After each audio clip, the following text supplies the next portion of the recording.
Why Weak People Are Always Explaining Themselves, the Machiavellian Guide to Untouchable Confidence. You apologized today for something that wasn't your fault. You shrunk yourself in a conversation because you didn't want to seem too much. You laughed at a joke you didn't find funny because everyone else was laughing. You explained yourself when nobody even asked, and somewhere deep inside, you felt it. That familiar sting. The quiet humiliation of knowing you just gave away a piece of your power to someone who didn't deserve it. Welcome to Mind in Exile. And today we're going to talk about something nobody wants to admit, but everyone feels. That you've been conditioned to be weak, to please, to shrink, to apologize for taking up space. And the worst part? You don't even notice you're doing it anymore. It's automatic, like breathing.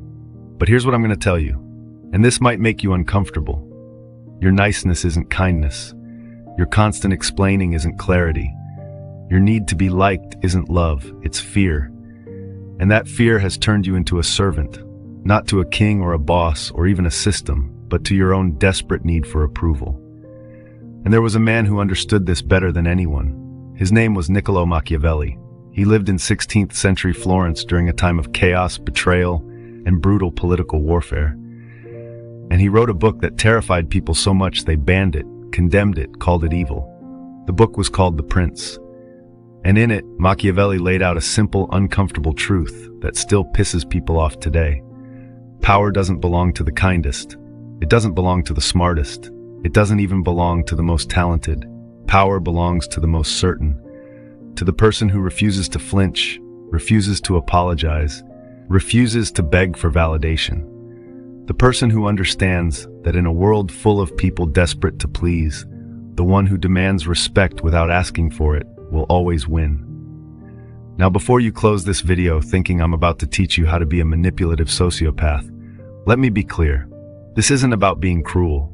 This isn't about stepping on people or playing mind games for fun.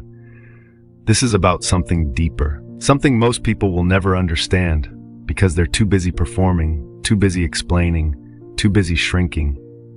This is about sovereignty, about owning yourself so completely that other people's opinions, rejections, insults, they just bounce off you like rain off stone. And I know that sounds impossible right now because you've spent your entire life being told that caring what others think is what makes you human. That empathy means absorbing everyone's emotions. That being a good person means making yourself smaller so others feel bigger. But that's a lie, and it's a lie that keeps you weak. Let me ask you something. When was the last time you walked into a room and felt powerful? Not fake confident, not putting on a performance, but truly deeply certain of your own presence. Most people can't remember, because most people walk into rooms trying to read the energy, trying to figure out what version of themselves they need to be to fit in, trying to earn the right to exist there. And that's the first thing that has to die. That inner servant, that voice in your head that constantly asks, am I too much? Am I not enough? Do they like me? Did I say the right thing? That voice has been running your life, making your decisions, controlling your words, your posture, your tone. And it's exhausting, isn't it? Being at war with yourself every single day, editing yourself in real time, apologizing for existing. Machiavelli would look at that version of you and say, you've already lost. Because you've made yourself a subject in your own life. And subjects don't have power, they have permission. And permission can always be taken away. So how do you kill that inner servant? How do you stop being the person who explains, who shrinks, who begs to be liked? You start by noticing it. Every time you feel the urge to apologize for something you didn't do. Every time you start a sentence with, I'm sorry, but, when you're not actually sorry. Every time you laugh at something that isn't funny, just to keep the peace. Notice it, and stop. Not aggressively, not rudely, just stop. Let the silence sit. Let people be uncomfortable. Because here's what nobody tells you. When you stop filling every gap with nervous explanations, when you stop performing, when you stop trying so hard to be liked, something shifts. People start treating you differently, not because you became meaner, but because you became unreachable. And unreachable people are powerful. Because power, real power, doesn't announce itself. It doesn't need to. You know how you can tell the most powerful person in a room? They're usually the quietest. Not because they have nothing to say, but because they've learned something most people never will. That silence is a weapon. Think about it. When someone is loud, when they're constantly talking, constantly explaining, constantly trying to convince you of something, what do you feel? You feel their desperation. You feel their need. And need repels power. But when someone sits in silence, when they listen more than they speak, when their presence fills the room without them saying a word, what do you feel? Uncertainty, curiosity, maybe even intimidation, because you don't know what they're thinking. You don't know if they like you, or if they're judging you, or if they're 3 steps ahead of you. And that uncertainty gives them control, not because they're manipulating you, but because you're now the one seeking their approval. You're now the one filling the silence. You're now the one explaining yourself. Machiavelli understood this. He wrote that it's better to be feared than loved if you cannot be both. And people misunderstand that quote all the time. They think he meant you should be cruel, that you should make people afraid of you through intimidation. But that's not what he meant. What he meant was that respect rooted in certainty is stronger than affection rooted in need. Because affection can be withdrawn the moment you stop pleasing people. But respect, real respect, doesn't require you to perform. And here's where this gets uncomfortable. Most of you reading this right now, you don't want respect. You want to be liked. You want people to think you're nice, easygoing, fun, relatable. And there's nothing wrong with being those things. But if you need to be those things, if your entire sense of self depends on other people affirming that you're good, you've given away your power. Because the moment someone doesn't like you, the moment someone criticizes you, rejects you, ignores you, your entire world collapses. And you'll do anything to get that approval back. You'll apologize for things you didn't do. You'll change who you are. You'll betray your own values just to be let back into the warmth of someone else's acceptance. And that's not living. That's surviving. That's being a servant. So let me tell you what a ruler does. A ruler doesn't ask for permission to speak. They don't soften their words with maybes and perhapses. They don't end statements with question marks, hoping someone will agree with them.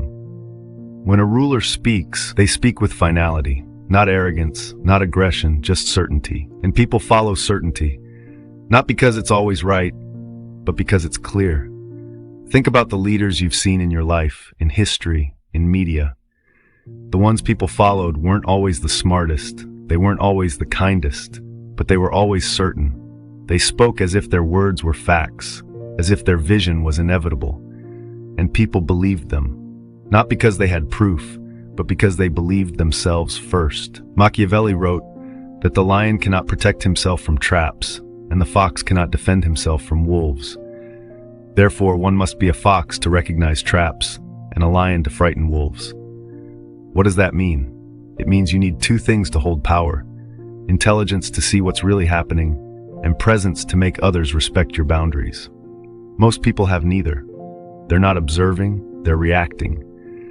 They're not setting boundaries, they're hoping people will be nice enough not to cross them. And when someone does cross them, they don't roar, they shrink, they internalize, they blame themselves. But here's what you need to understand. Every time you let someone disrespect you without consequence, you teach them that you're safe to disrespect.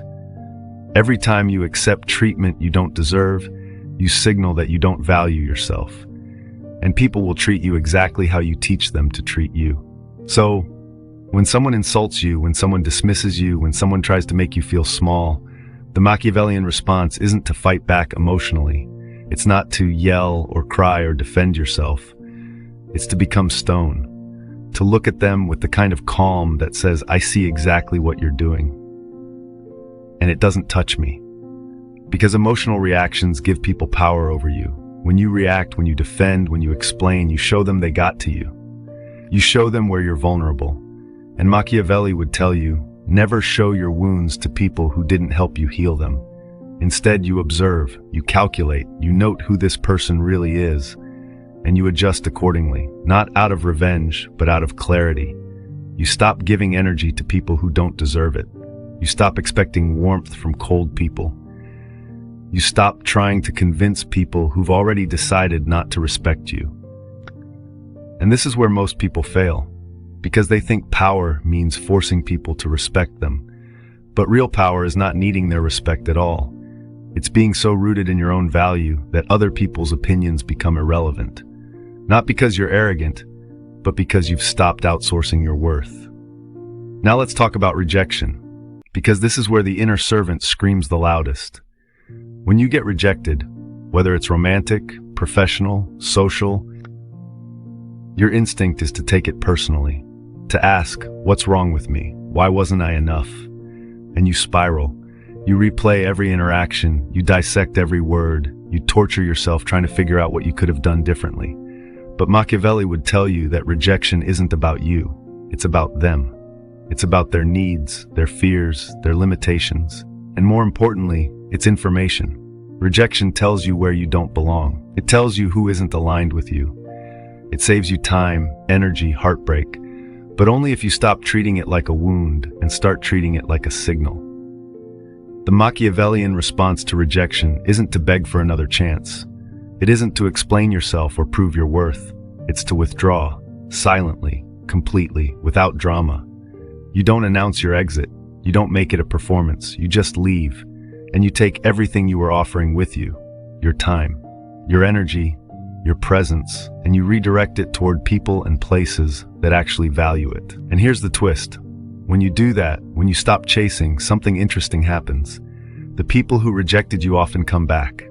Not always, but often, because your absence created a vacuum, because you stopped being available, because they realized what they lost. But by then, you've already moved on, because you weren't sitting around waiting for validation. You were building, in silence. And you come back not as someone who needs them, but as someone who doesn't. And that's untouchable. That's power. Machiavelli wrote that everyone sees what you appear to be, few experience what you really are. What does that mean? It means most people only know the version of you that you perform, the version that's polite, accommodating, eager to please. They don't know the version that's calculating, observing, planning. They don't know what you're capable of when you stop caring about being liked. And that's your advantage. Let them underestimate you. Let them think you're soft, harmless, easy to manipulate. And while they're busy performing their own superiority, you're learning, you're watching, you're building yourself into something they won't recognize when you're done. Because transformation doesn't happen loudly. It happens in the quiet.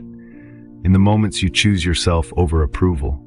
In the moments you walk away instead of begging. In the moments you stop explaining and start embodying. And eventually people notice. Not because you announced it, but because your energy changed. You stopped seeking. You stopped performing. You stopped shrinking. And that shift, that quiet certainty, that's what makes people realize they can't control you anymore. This is Mind in Exile. And maybe the exile was necessary. Maybe you needed to be cast out, rejected, dismissed, underestimated, because that's where you learn that you don't need anyone's permission to be powerful.